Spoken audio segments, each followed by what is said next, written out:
So dah parking, kita terus pergi ke check-in. Sini terang. Sana gelap. Nak hujan guys.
Kita nak keluar je pergi coffee dekat Tanjung Malim. Ini masanya. Jom. Pizza and coffee. Makan Seri Mualim ni famous juga tau.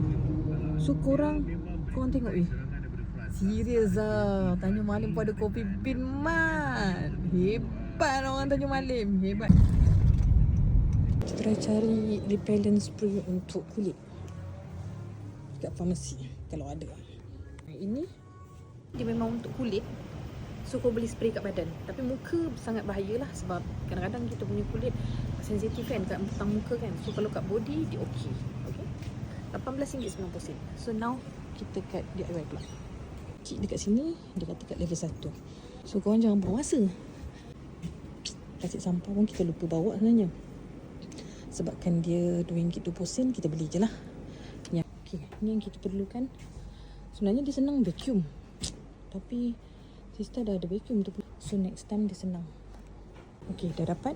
So terus keluar ya. Korang jangan pergi sama-sama tempat lain. Yang tertinggal memang don't worry. Sini melambak guys. Murah. Betul. Harap-harap tak ada yang tertinggal lagi. So kita terus pergi ke coffee. Besar juga ya pekan Tanjung Malim ni. Nice. Macam-macam ada. Farmasi ada, semua ada. Emergency, in case tertinggal barang. Bank ada duit, tertinggal duit.